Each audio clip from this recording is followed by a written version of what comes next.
창세기 1장 28절 하나님이 그들에게 복을 주시며 하나님이 그들에게 이르시되 생육하고 번성하여 땅에 충만하라 땅을 정복하라 바다의 물과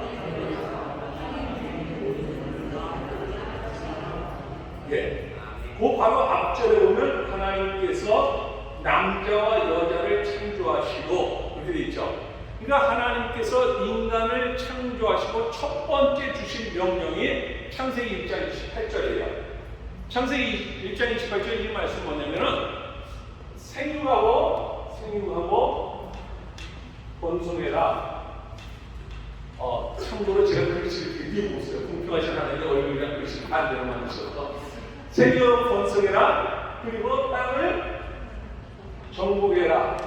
그리고 너는 이 모든 것을 다스려라 이렇게 말씀하셨어요.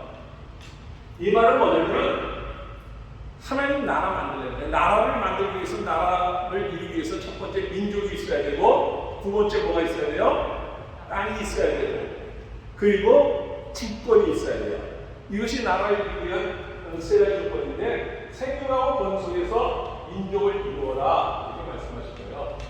그 땅을 정복해라 이렇게 말씀하셨고 너는 이 모든 것을 다스려라 주권 나는 너를 다스리겠다 이렇게 말씀하셨어요. 그러니까 하나님께서 인간을 만드시고 주신 첫 번째 명령이 하나님 나라 만들어라 라고 하는 명령이에요. 하나님 나라 하나님을 뜻했다 이렇게 하나님 나라 만들어라 이렇게 말씀하셨어요. 그러니까 이것이 하나님께서 아담과 하와에게 주셨을 뿐만 아니라 오늘 저와 여러분에게 주신 명령이에요. 그래서 사도행전 마지막 장 마지막 절에 보면은 사도 바울이 뭐라고 고백하냐면 내가 하나님 나라를 전파하며 예수 그리스도를 담대하게 가르쳤다 이렇게 말해요. 그러니까 사도 바울은 하나님 나라를 열심히 전한 거예요. 그러니까 오늘 저와 여러분의 삶이 바로 이 하나님 나라 만드는 것이 오늘 우리들의 사명이에요. 그래서 성경은 이 하나님 나라 만들어가는 그 이야기예요. 그래서 물론 이제 이 하나님 나라 관점에서 성경을 볼 수도 있고 예수 그리스도의 보혈의 피의 관점에서 볼 수 있어요. 근데 오늘은 이 하나님 나라 관점에서 오늘 우리가 이 말씀을 보도록 할 거예요. 하나님 나라를 만들라고 하나님께서 명령하셨고 근데 인간이 이제 범죄함으로 말미암아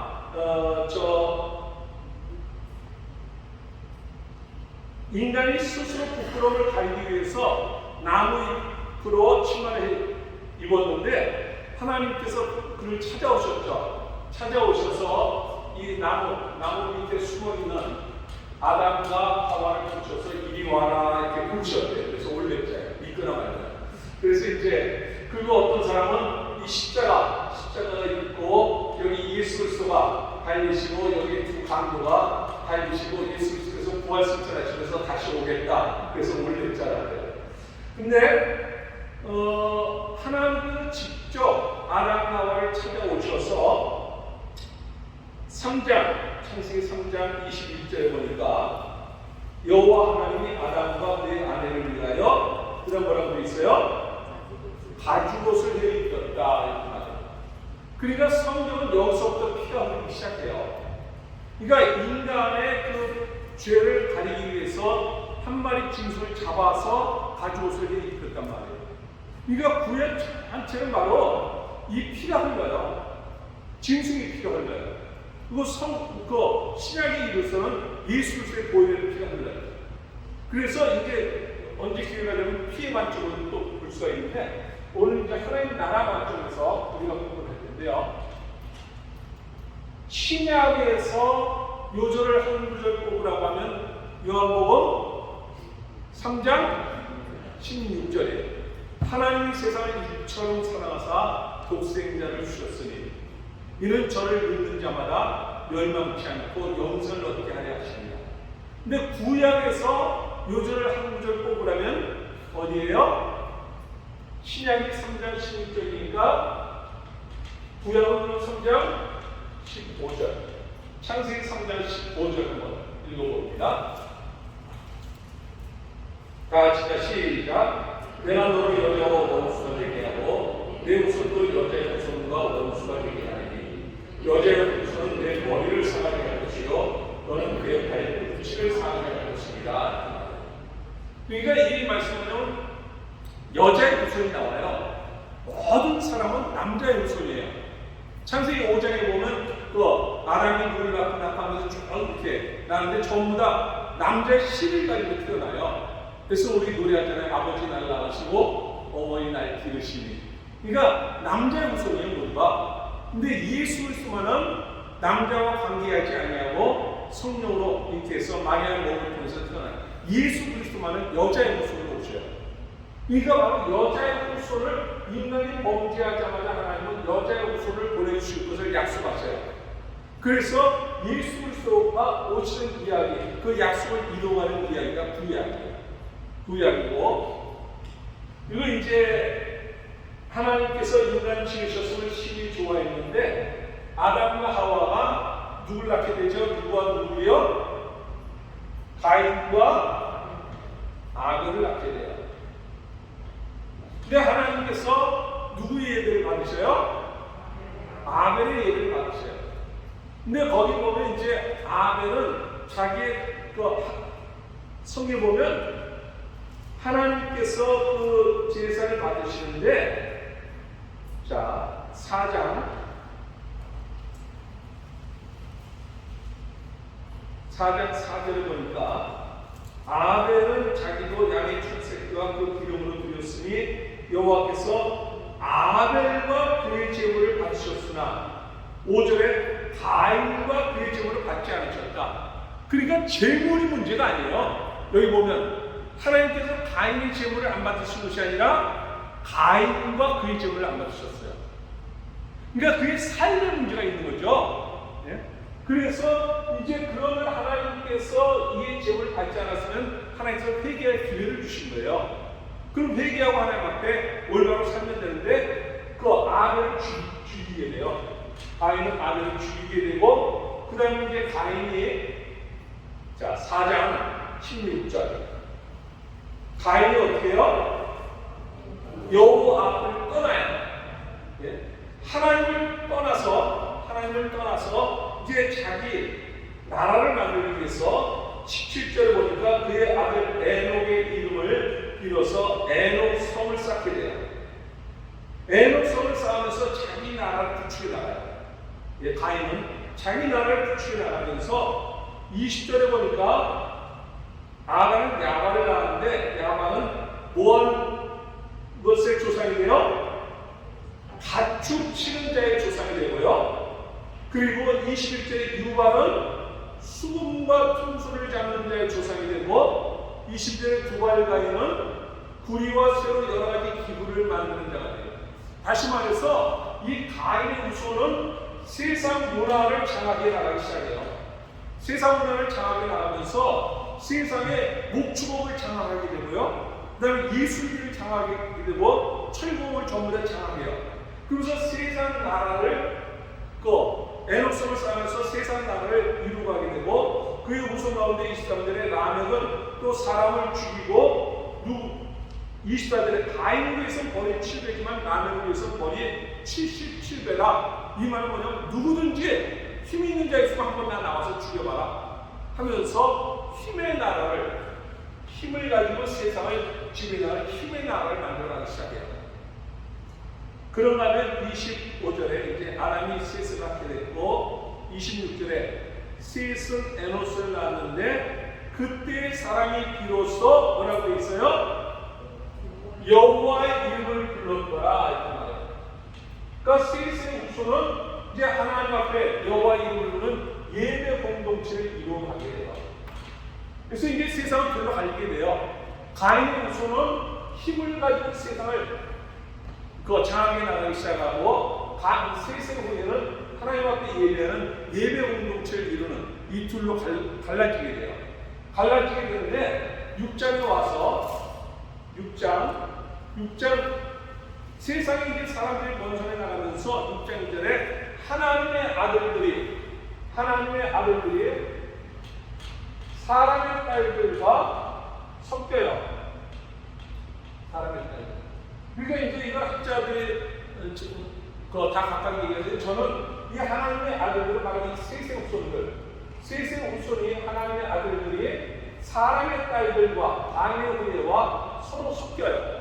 섞이면서 이 사이에서 뭐가 등장하냐면 네피림이 등장해요. 거인이, 자이언트, 십센자가 등장해요. 그러니까 이 하나님의 사람들과 이 사람의 딸들이 결합하니까 예배 공동체에 가까운 것이 등장해요. 힘의 공동체에 가까운 것이 등장해요. 힘의 공동체에 가까운 것이 등장해요. 그러니까 이쪽을 기울이게 되는 거예요. 그게 합치면서. 그러니까 하나님께서 노아의 홍수를 통해서 이들을 다 쓸어버려요. 노아의 홍수를 통해서 이들을 다 쓸어버리고, 그리고 나서 이제 9장에 와서요. 9장 1절 다 같이 한번 읽습니다. 자, 시작.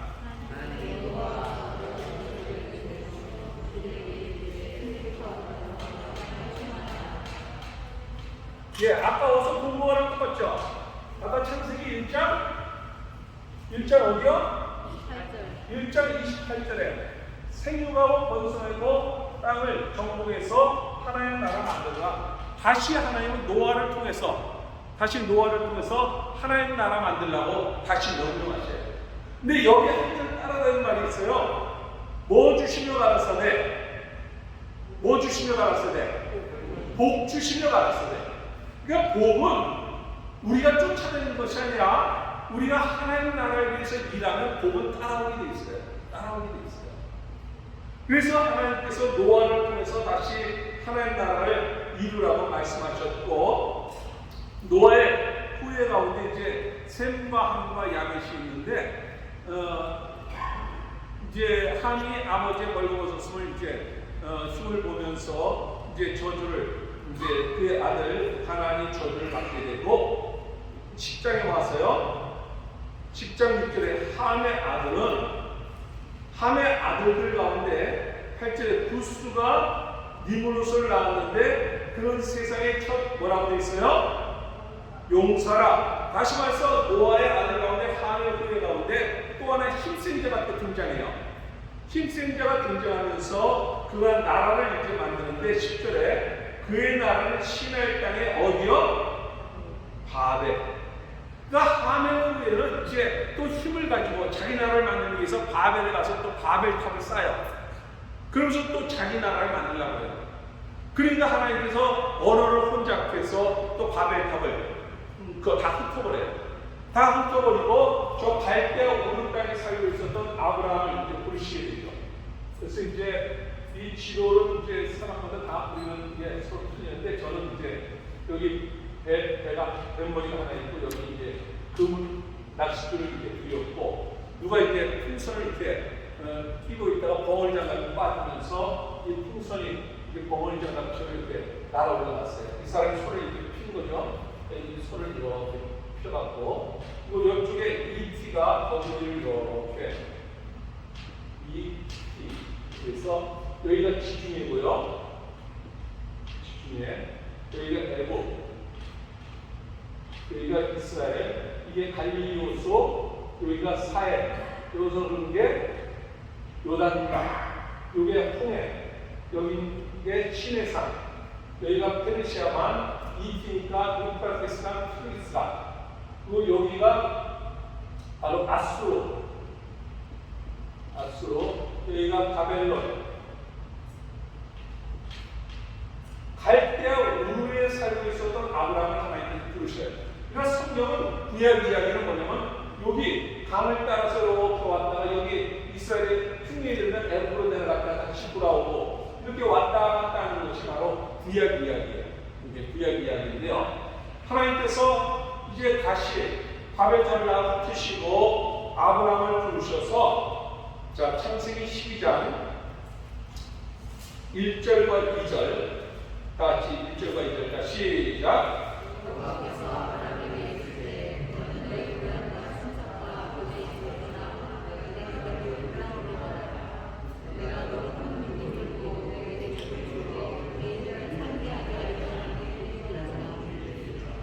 예, 여기 보니까 또 다시 창세기 1장 28절 그 말씀하시죠. 예, 생육하고 번성해서 민족을 이루라. 그리고 너는 땅을 정복하라. 그리고 너는 복의 근원이 되리라. 이렇게 말씀하시면서 아브라함을 부르셔서 하나님께서 지시할 땅으로 가서 하나님 나라를 만들려고 해요. 강을 따라서 하나를 거쳐서 이곳으로 오게 되죠. 그래서 이제 아이야요, 아이야요, 아브람, 그다음, 예, 이것이 바로 이제 족장 시대. 그러니까 창세기 10장부터 시작해서 창세기 50장까지 이것이 족장 시대예요. 그러니까 아까 여러분이 1장에서 11장까지는 이제 창조 시대. 하나님께서 세상을 창조하셨고 인간이 타락했고 대홍수를 통해서 멸하시고 바벨탑을 쌓고 이 네 가지 사건이 나오고 그 다음에 이제 네 족장의 이름이 나오는 것이 이제 창세기죠. 그 다음에 이 요셉이 이제 애굽에 내려가서 총리가 돼요. 애굽에 내려가서 이제 총리가 되고 야곱의 70인 가족이 이제 이곳으로 들어가서 살면서 400년 후에 애굽에서 나올 때는 남자 장정만 60만, 여자와 이제 아이들 전부 다 포함하면 그냥 200에서 300만 정도가 애굽에서 나오게 돼요. 이것이 출애굽이죠. 그러니까 이제 드디어 나라를 만들기 위한 조건 가운데 민족을 이루어서 나오게 돼요. 이제 이곳에서 애굽에 내려가서 민족을 이루어서 나오도록 하셔요. 그리고 이제 그들이 여기를 이제 홍해를 건너게 되죠. 홍해를 건너게 되는데 이 홍해를 건너는 사건은 바로 고린도전서 10장 한번 보세요. 고린도전서 10장 다 같이 시작.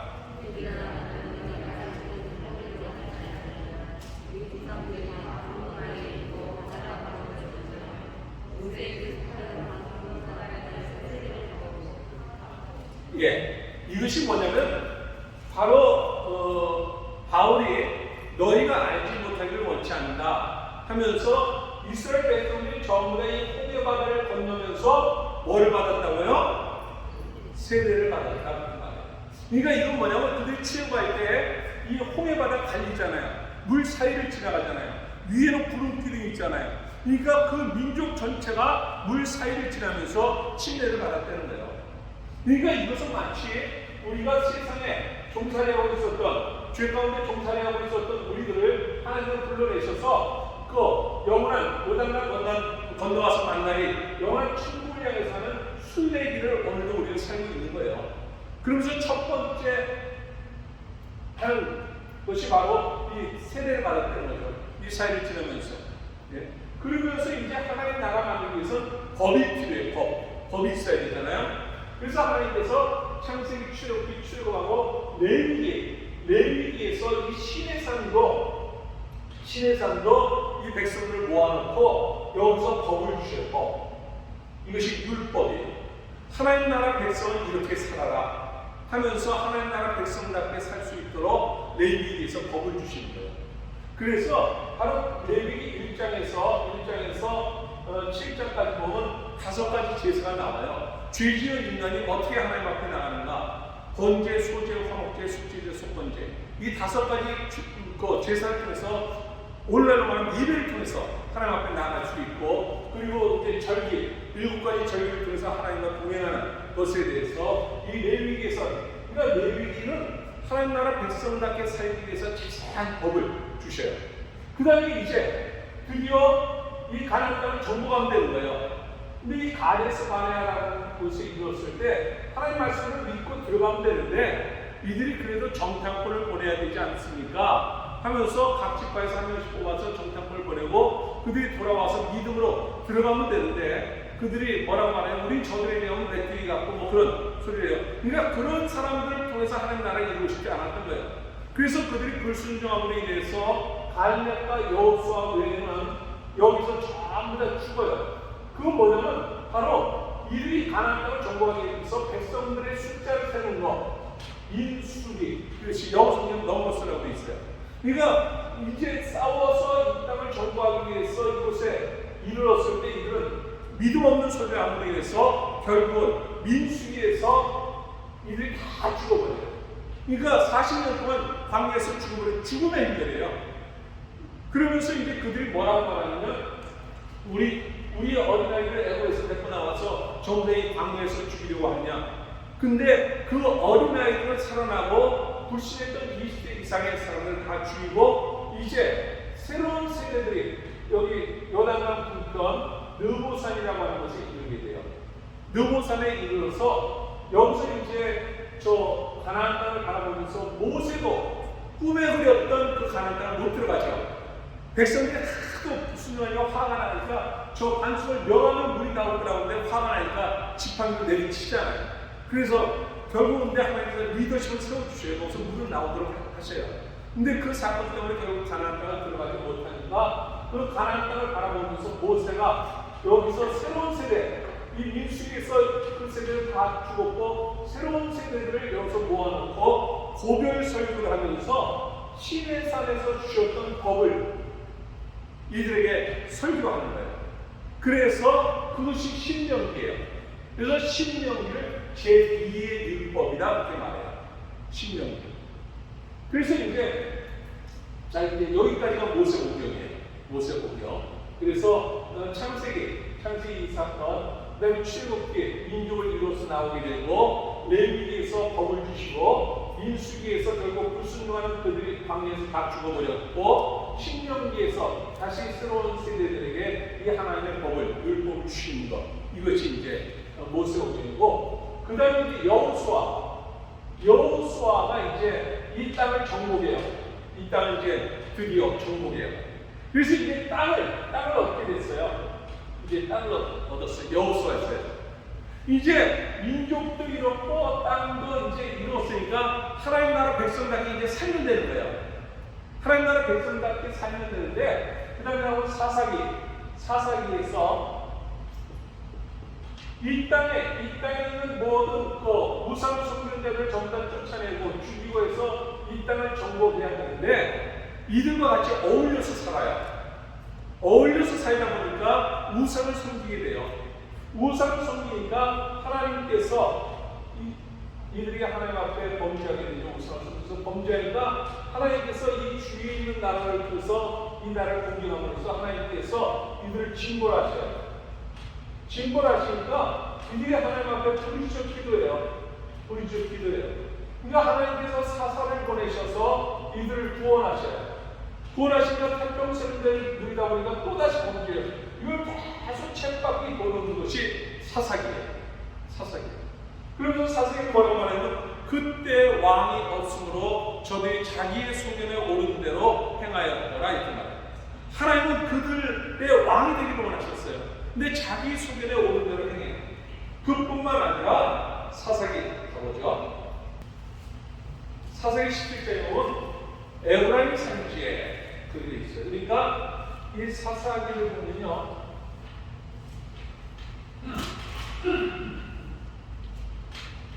여기 지붕이가 있고 여기 있는데 이제 이 땅을 차지할 때 여기 단지파가 여기 조금은 이 지역을 차지하게 되고 여기가 에브라임이 차지하게 돼요.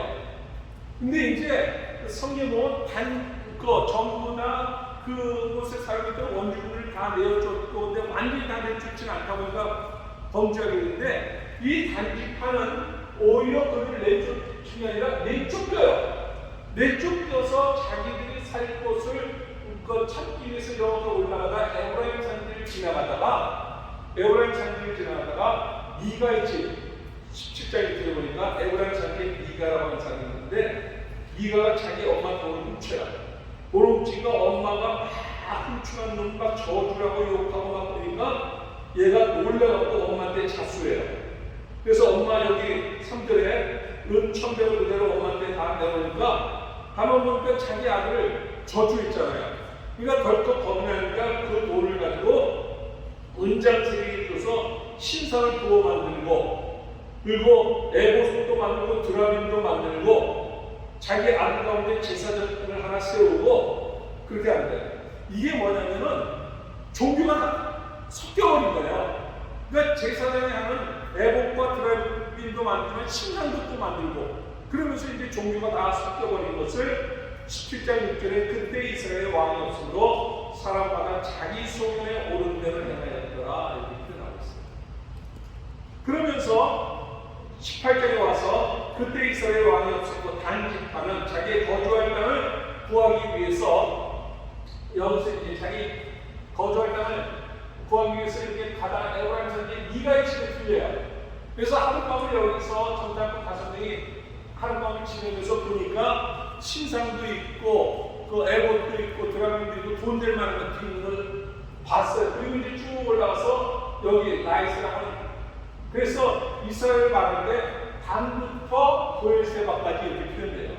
그러니까 저 위에 맨 꼭대기, 여기 전부 다 각 지파들이 있었잖아요. 그러니까 저 맨 꼭대기 가서 자기들이 거할 곳을 보고는 돌아와서 이제 이곳을 정복하기 위해서 600명을 이끌고 이곳을 지나가다가 이 집에, 니가의 집에 들려서 지난번에 하룻밤 재워줬던 집인데 그 집에 들어가서 이 물건들을 훔쳐요. 훔치니까 그 집에서 그 한 레위 소년이 이 집에서 제사 노릇을 하고 있었는데 당신들 뭐합니까? 그러니까 그들이 뭐라고 말하냐면 너 한 가정의 제사를 낼래? 한 지파의 제사를 낼래? 그러니까 이들이 잘못한 것을 나무라고 지적해야 돼. 네가 할렐루야 그러면서 같이 물건을 훔쳐서 이렇게 행하는 그 기록이 여기 18장에 나와요. 이 이야기 뭐냐면 사사기는 백성들만 범죄할 뿐만 아니라 하나님의 말씀으로 이들을 가르쳐야 될 레위인마저도 범죄하더라. 예. 이것이 레위기에 쭉 펼쳐지면서, 그러면서 레위기 마지막 절에는 사람이 자기 소견에 옳은 대로 행했다 이렇게 말합니다.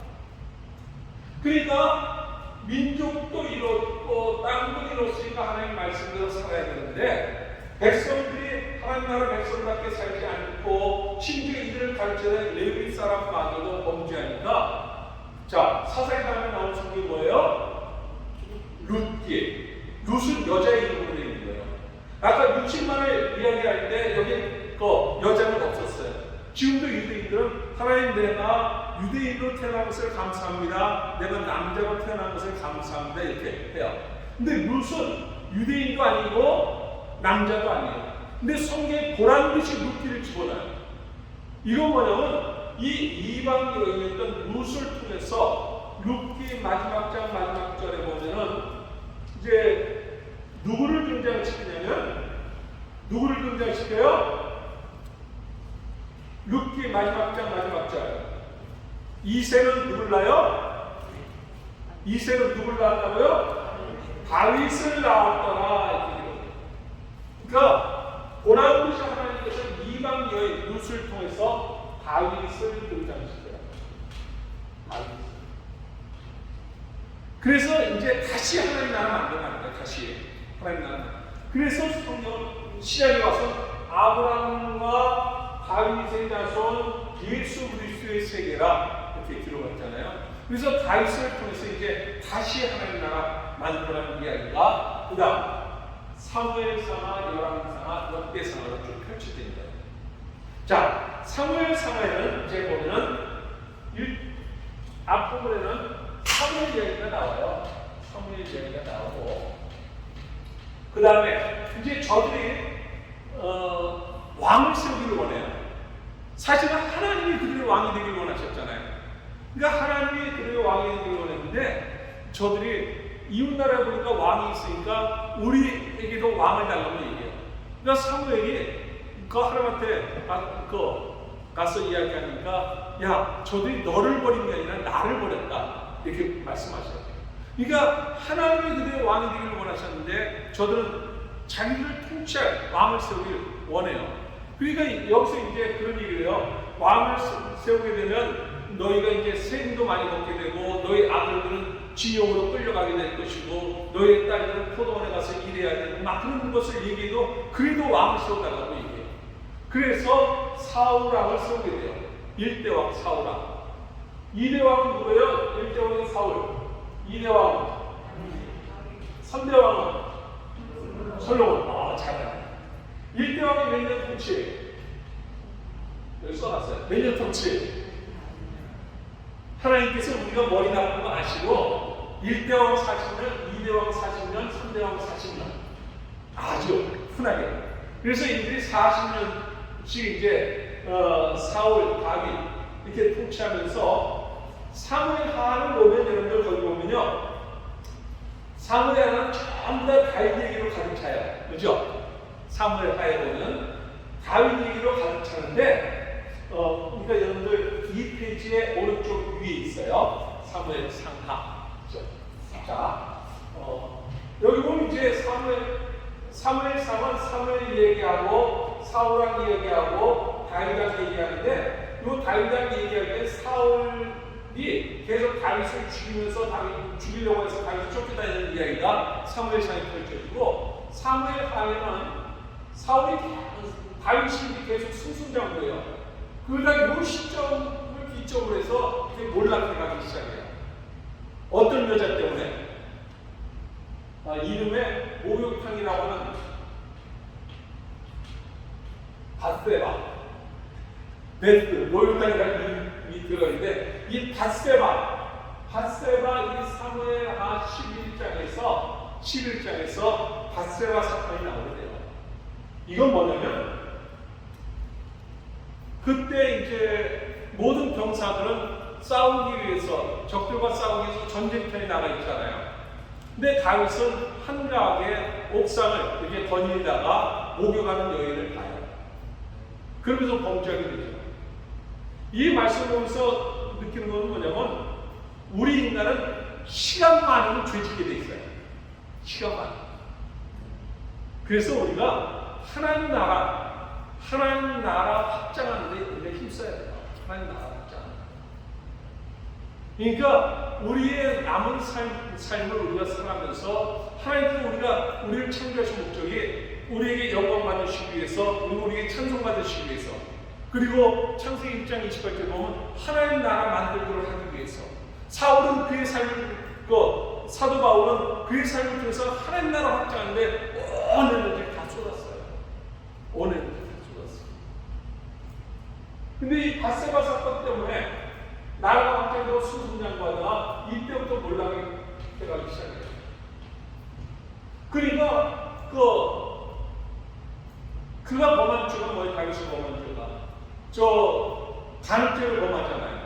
그리고 살인, 결국 그걸 감추기 위해서 그의 남편을 밧세바의 남편을 전쟁에서 불러오는데 그가 장차를 하지 않고, 내 동료들은 지금 싸우고 있는데 어떻게 내가 한 가지 이룰 수 있습니까? 하면서 바깥에서 찾잖아요.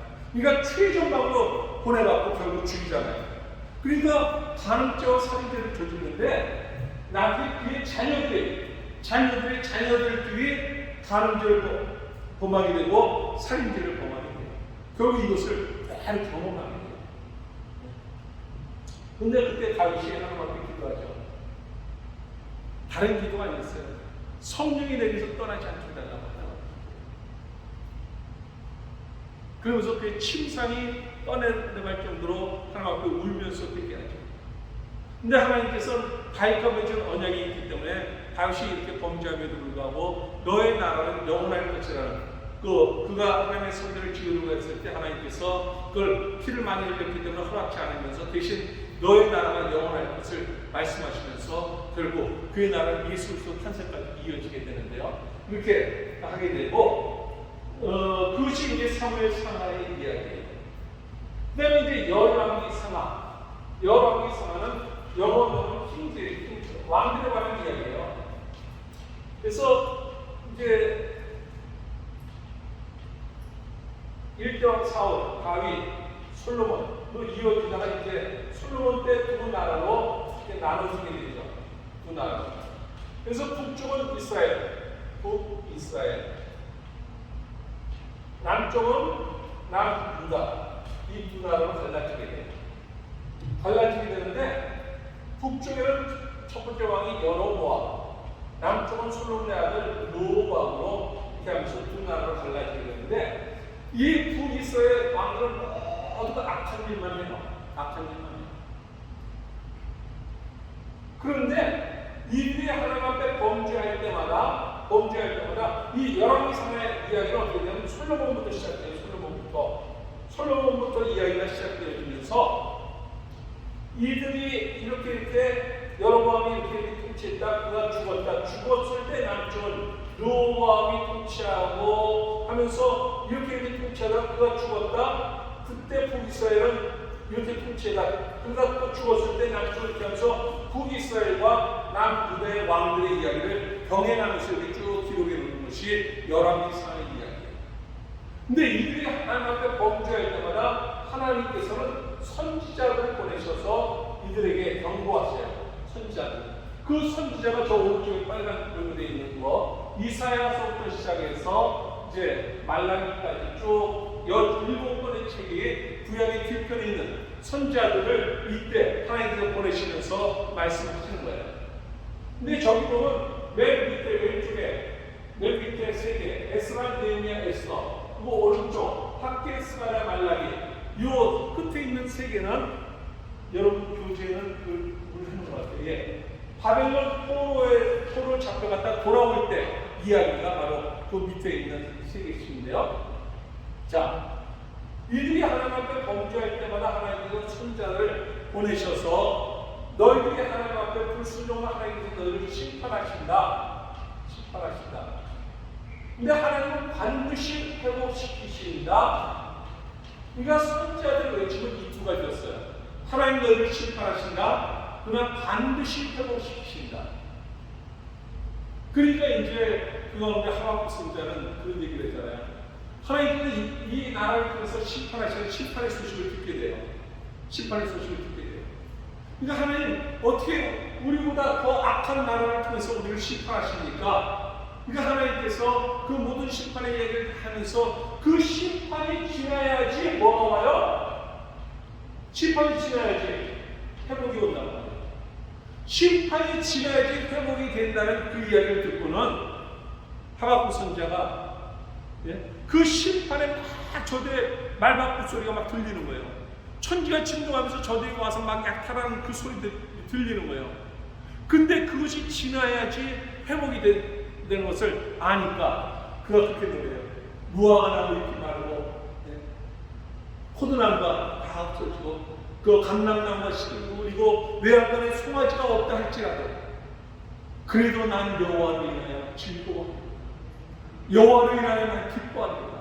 다시 말해서 이 하나님의 심판이 지나가야지만 그 다음에 회복이 있기 때문에 이 심판이 무섭고 힘들지만 그러나 하나님은 그것이 지나면 회복시키실 것을 기다리기 때문에 그것 때문에 무화과나무가 다 없어지고 포도나무의 열매가 하나도 없고 소출이 하나도 없고 외양간에 송아지가 없다 할지라도 그런다 할지라도 그것이 지나면 회복이 올 것이기 때문에 난 여호와를 인하여 즐거워하리로다. 그러면서 하나님을 찬양합니다.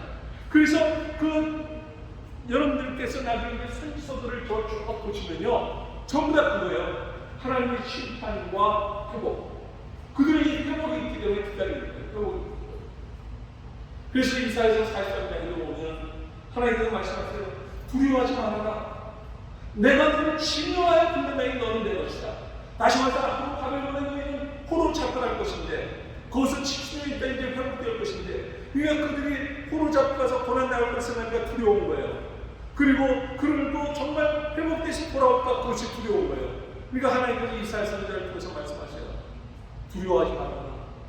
나는 너희를 구속하는 하나님이다. 그리고 내가 너를 진노하여 불러내니 너는 내 것이다. 그리고 두려워하지 말아라. 내가 너와 함께 할 것이다. 그리고 너희가 불 가운데로 지날 때에도 너희를 사르지 아니할 것이고 너희가 물 가운데로 지날 때에도 너희가 그 물에 잠기지 않을 것이다. 나는 너를 지켜줄 것이다. 그래서 나는 너를 고개로 띄어준다. 나는 너를 존귀하게 여긴다. 나는 너를 사랑한다. 다시 말해서 이러한 심판이 있을 것이지만 회복시킬 거예요. 어찌 보면 오늘 우리들도 마찬가지예요. 우리들로 인해서 내 죄로 인해서 우리는 많은 심판을 경험할 때도 있고요. 내 죄 때문에 내가 당하는 고난도 있고요. 어찌 보면 우리들이 살아가면서 물질 때문에 당하는 고난도 있고 건강 때문에 당하는 고난도 있고 사랑과의 관계 속에서 당하는 고난도 있어요. 그러나 그럼에도 불구하고 하나님은 나는 너를 고배로 띄어준다. 그럼에도 불구하고 나는 너를 사랑한다. 어찌 보면 우리의 모습 그 모습 그대로 하나님은 우리를 그대로 사랑해 주셔요. 하나님 우리를 보면 우리는데 우리가 얼마나 지저분해졌는지 몰라요. 얼마나 더러운 것이 많이 묻어있는지 몰라요.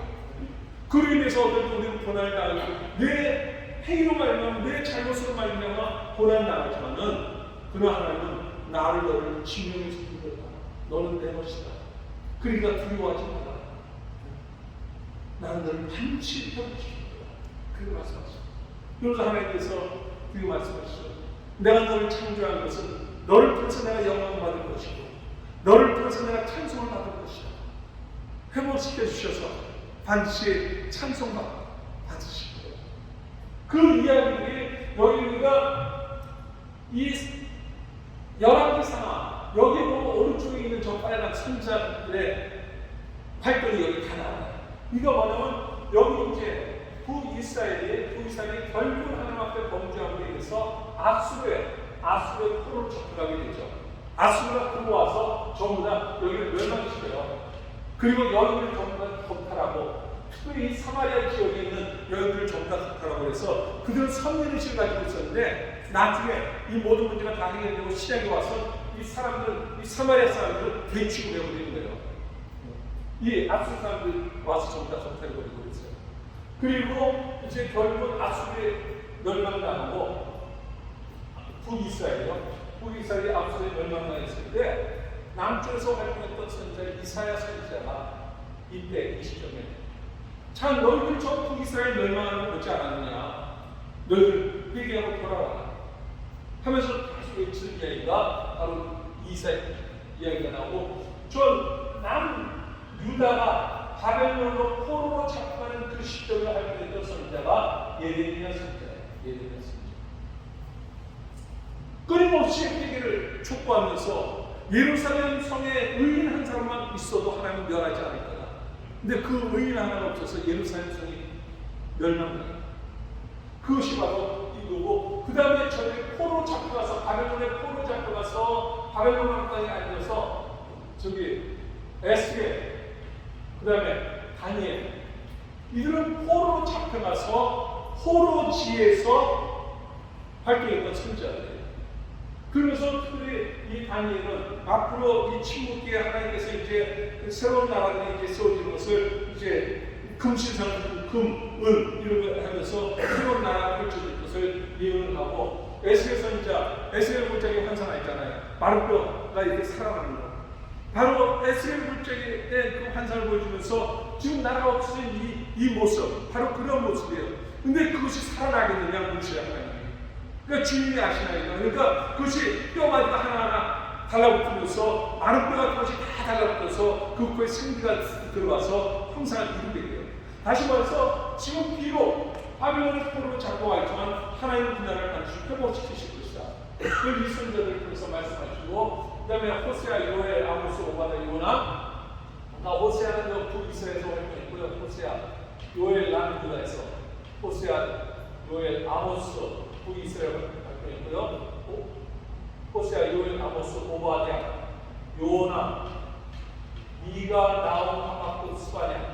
전부 다 있고, 이가 북이스라엘에서 활동했던 선지자가 호세아, 아모스, 요나. 특별히 하나님께서 요나에게는 저 바벨론, 아수르의 수도예요. 그러니까 북이스라엘에서 활동했는데 끊임없이 이제 자기를 괴롭혔던 그 아수르에 가서 복음을 전하라고 하니까 가기 싫은 거예요, 요나는. 우리도 왠지 싫은 나라 있잖아요. 우리도 먼 나라. 네? 야구를 해도 꼭 이겨야 되고 축구를 해도 꼭 이겨야 되는 나라, 먼 나라요. 네, 일본.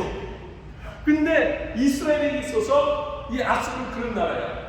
근데 하나님은 여기 가서 전하는 거예요. 그러니까 요나가 피해서 다른 데로 도망가는 거예요.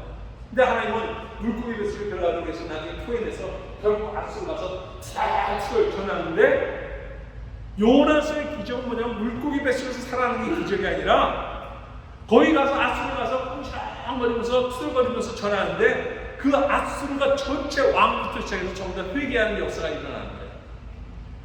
그러니까 저기 요나가 하나님 내가 일상 달라고 그러는 거예요. 그래서 또 하나님 차라리 나 이런 꼴 보니 죽여달라고 쿵샹쿵샹. 그것이 바로 이 북이스라엘에서 활동했던 우물의 선지자, 그런 선지자들의 이름이 바로 저 빨간 거에 있는 것이 열왕기상하에 기록이 되어져요. 열왕기상하에 기록되어지고요. 그 다음에 역대상하가 나와요.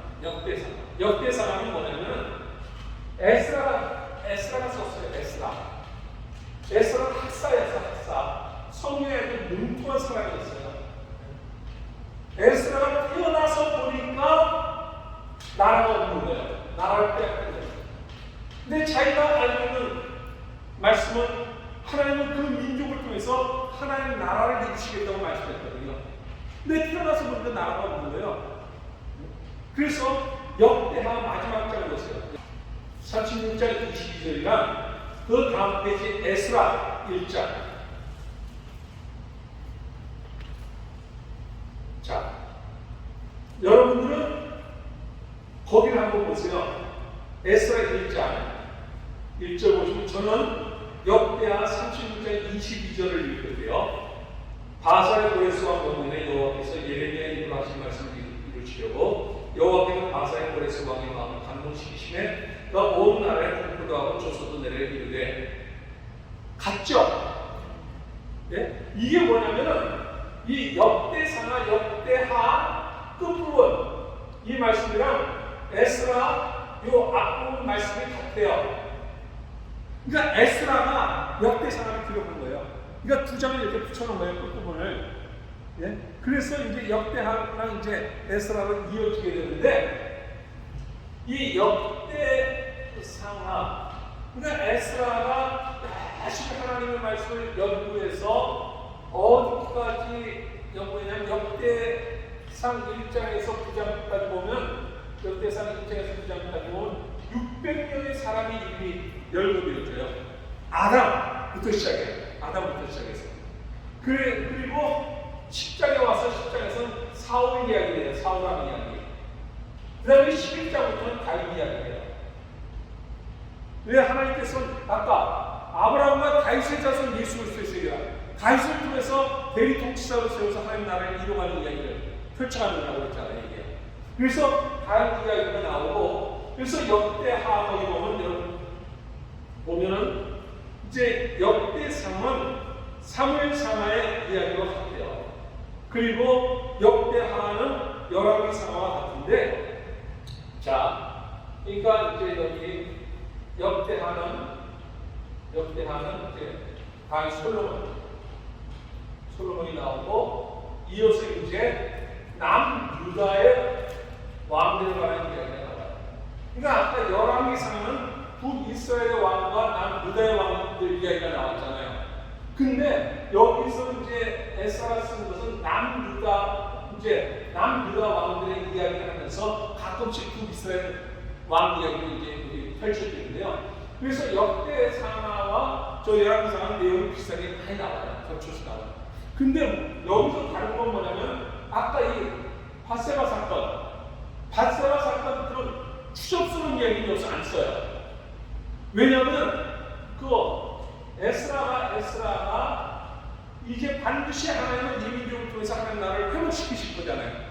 그러니까 민족의 자긍심을 심어주기 위해서 이스라엘의 아담부터 시작해서 하나님께서 그 민족을 향한 모든 계획을 여기 쫙 역사적으로 기록을 하면서 자긍심을 심어주기 위해서 하나님은 이 민족을 통해서 하나님 나라를 이루신다. 이걸 기록하기 위해서 쓰니까 다윗의 그런 밧세바 사건 같은 거는 없어 쓰질 않아요. 그러면서 자긍심을 심어주기 위한 이야기를 쫙 펼쳐가면서 반드시 하나님은 이 민족을 회복시키신다 이야기예요. 그리고 이것이 이제 역대하고 그 다음에 여기 이제 바벨론이 있었죠.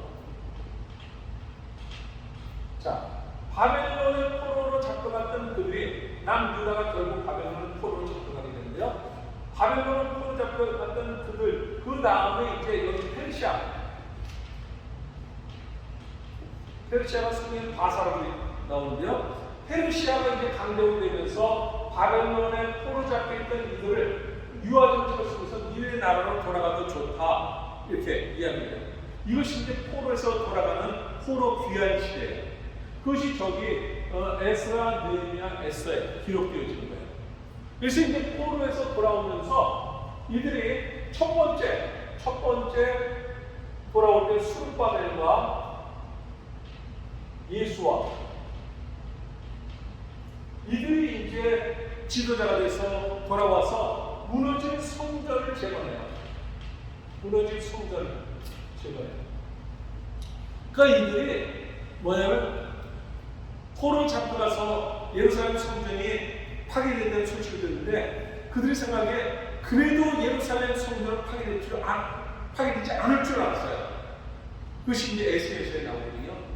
그래도 하나님께서 예루살렘 성전만 하나님께서 지켜주실 줄 알았는데 그들이 바벨론 왕국에서 예루살렘 성전이 파괴됐다는 소식을 들어요. 근데 그들은 그 전에는 그래서 에스겔서 마지막 장 마지막 절에 보면 그 성읍 이름을 여호와 산마라 하더라. 하나님이 여기 계시다. 하나님은 그들을 떠나지 않으시고 하나님 한시를 하고 계시는 것을 얘기하는데 이것이 1차 귀환이고 2차 귀환은 바로 이 역대상을 기록했던 에스라는 학사라고 했죠. 에스라가 돌아와서 잃어버린 하나님의 율법, 하나님의 말씀을 재현시켜요. 그러니까 그들에게 오랜 세월 동안 잃어버렸던 하나님의 말씀을 그들에게 가르치면서 다시 이제 하나님의 말씀을 가르치고 3차 귀환은 느헤미야는 이곳에 가서 이제 바벨론에서 자리를 다 잡았어요. 네? 왕궁에서 일하면서 우리가 오늘날 말로 처음부터 이제 청와대가 아니죠. 대통령궁에서 일하면서 신용을 받았던 이제 생활터들을 다 잡았는데 자기 나라 성벽이 무너졌다는 소식을 듣고 휴가를 받아서 그래서 느헤미야가 돌아와서 성벽을 재건한 거예요. 무너진 성벽을 재건해요. 그리고 이제 나오는 성경이 에스더서예요. 에스더서는 여기 이스 페르시아 선발대에서 지는 거가 이쁜 여자예요. 그래서 이 에스더가 이제 왕비가 돼서 근데 그때 하만이라는 자가 전부 다 유대인을 전부 다 죽이려고 하는 계획을 세우죠. 에스더도 성경에 루키와 에스더서가 여자 이름으로 있잖아요. 에스더서는 하나님이라는 단어가 한 번도 안 나와요. 그럼에도 불구하고 에스더서가 성경에 들어가는 이유는 뭐냐면은 원수의 사단은 아까 창세기 3장 15절에 여인의 우선 메시아를 보내주겠다는 약속을 쭉 이뤄가는 이야기 속에서 끊임없이 원수가 사단은 예수 그리스도가 오시는 통로를 차단해요.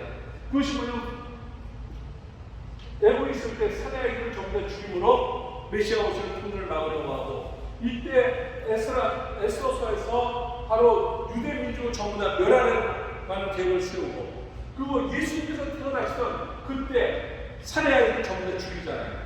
그래서 끊임없이 원수가 사단은 예수 그리스도가 오시는 통로를 차단하려고 하는데 예수 그리스도는 이 통로를 뚫고 오셔요. 그래서 바로 이 에스더서가 성경에 들어가는 이유는 바로 예수 그리스도가 오신 통로예요. 이 원수마귀 사단의 모든 그걸 다 이겨내고 예수 그리스도 이 통로를 뚫고 오시고 그리고 이제 오른쪽에 있는 학계 스가랴 말라기 학계 스가랴는 바로 돌아와서 이들이 성벽을 재건할 때 성벽은 예루살렘의 성벽을 재건할 때 이 사마리아 사람들이 나와서 성벽을 재건하는 걸 막 방해를 해요. 방해하니까 또 학계 스가랴 선지자들이 막 힘을 불어넣어줘요. 하나님께서 함께 하시는 하나님이 도와주신다 하면서 이들이 포기하지 않고 낙심하지 않고 힘을 불어넣어준 것이 학계 스가랴예요. 그리고 이제 말라기 4장 5절에 보라 여호와의 크고 두려운 날이 이르기 전에 내가 선지자 엘리야를 너에게 보내리라. 이게 약속하면서 구약이 마치게 되는데요. 이 엘리야는 뭐냐면 마태복음 11장 14절. 자, 다 같이 읽습니다. 시작. 만일 너희가 징계받을 텐데 오리란 엘리야가 곧 이 사람이니라. 이 사람이니라 이게 그 앞에 11절에 보면 내가 진실로 너희에게 말하는 여자가 낳은 자 중에 세례 요한보다 큰 이가 일어난 게 없도다. 세례 요한을 얘기해요. 근데도 오둔에서 알아듣지 못하니까 17장 마태복음 17장 10절에서 10절 제자들이 모르는데 그러면 어찌하여 서기관들이 엘리야가 먼저 와야 하리라 하나이까. 그러니까 12절에 내가 너에게 말하니 엘리야가 이미 왔으되 사람들이 알지 못하고 입으로 되었도다. 다시 말해서 말라기에서는 엘리야를 보내줄 것을, 다시 말해서 세례 요한은 예수 그리스도가 오시는 것을 알리는 그 역할을 했잖아요. 그래서 예수 그리스도가 오실 것을, 그날이 올 것을 이야기하면서, 그러면서 이제 400년 동안 말라기 끝으로 400년 동안 성경은 침묵해요. 400년 동안 침묵하는 동안 이제 페르시아, 다음에 저쪽에 이제 그리스, 알렉산더를 중심으로 해서 그리스가 일어나게 돼요. 그러면서 알렉산더가 세계를 제패해 나가면서 한국마다 헬라어를 가르쳐요. 자기네 나라만 헬라어를 가르치게 되고, 그 다음에 로마가 등장하면서 세계를 제패하기 위해서 도를 닦아요. 네? 로마가 등장하면서 도를 닦아요. 바로 이 헬라어 언어를 통일시켰고 도를 닦았던 그 길을 통해서 사도 바울이 그 도를 통해서 복음을 전하게 되고, 이 언어를 하나로 만들어놨던 이 헬라어를 통해서 복음을 전하게 돼요. 다시 말해서 예수 그리스도의 복음이 전파되도록 이 400년 동안 바로 침묵기였지만 하나님은 여전히 일하고 계셨던 거예요. 여전히 일하고 계셨고, 자 이제 마지막 정리합니다. 창세기 1장에서 11장까지가 세상을 창조하셨던 창조시대 이야기. 그 다음에 12장부터 50장까지가 족장시대 이야기. 저기 그리고 저 욥기는 바로 요 시대에 활동했던 사람이에요. 요 시대 사람이에요. 아브라함, 요 족장시대 사람이고요. 그 다음에 시편, 다윗의 시편이죠. 아까 이 다윗의 시편, 다윗의 시편. 그 다음에 잠언전도서 아마 솔로몬 시대인데. 그래서 저 39분은 저렇게 전부 다 채워지는 것이고요. 그 다음에 세 번째 시대가 뭐야? 출애굽과 광야 시대. 바로 출애굽기, 레위기, 민수기, 신명기. 이 출애굽과 광야 시대. 그 다음에 여기 이제 이 땅을 정복하는 정복 시대. 여호수아서 정복 시대. 그 다음에 뭐예요? 사사들이 통치했던 사사 시대. 사사 시대. 그 다음 뭐예요? 이 왕들이 다윗을 통해서 이제 통치했던 그 사울, 다윗, 솔로몬으로 이어진 다니엘 왕국 시대. 그 다음에 두 나라로 갈라지는 분열 왕국 시대. 그 다음에 이들이 포로로 잡혀가는, 바벨론 포로로 잡혀가는 포로 시대. 그리고 이제 포로에서 돌아오는 포로 귀환 시대. 그리고 400년 침묵기. 이게 바로 구약의 이야기. 기도하겠습니다. 아버지 하나님, 하나님께서 우리를 창조하시고 힘이 좋았다는 말씀하시고, 또 우리를 통해서 하나님 나라를 이루기를 원하고 계십니다. 원수마귀는 오늘도 오는 사자와 같이 넘어뜨릴 자를 찾으면서 자기의 나라를 확장해 가는데, 오늘 하나님께서 부르신 하나님의 백성들인 우리들이 하나님 나라를 확장하는데 게을렀던 저희를 주여 용서하여 주옵소서. 이제 우리를 통해서 하나님 나라가 더욱더 확장되어 주기를 원하시고, 우리를 통해서 영광 받으시길 원하시고, 우리를 통해서 찬송 받으시길 원하시는 하나님의 뜻을 이루어 드릴 수 있는 저희들이 될 수 있도록 역사하여 주시옵소서. 예수님의 이름으로 기도하옵나이다.